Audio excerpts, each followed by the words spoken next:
యేసుక్రీస్తు నామములో మీకు అందరికీ వందములు. మరి భూమి అంతమైపోయే దినాల్లో మనం ఉంటున్నాము. మరి చాలామంది భూమి అంతం అంటే భయపడుతూ ఉంటారు.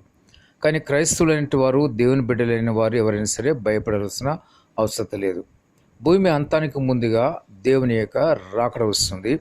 ఆయన రాకడ వచ్చినప్పుడు ఎవరైతే పరిశుద్ధంగా పవిత్రంగా జీవిస్తారో, ఎవరైతే యేసు రక్తంలో వారి యొక్క పాపాలను కడుక్కుని శుద్ధిగా ఉంటారో వాళ్ళు అందరూ కూడా మరి పరలోక రాజ్యంలో చేరుకుంటారు.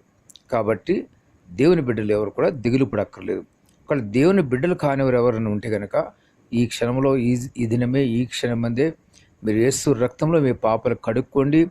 ఆయన మీ పాపాలను మీ పాపాలను తుడిచివేసి మిమ్మల్ని పరిశుద్ధులుగా చేసి దేవుని రాజ్యంలో మరి చేరుకోవడానికి కావాల్సిన ఏర్పాట్లన్నీ ఆయన చేస్తారు.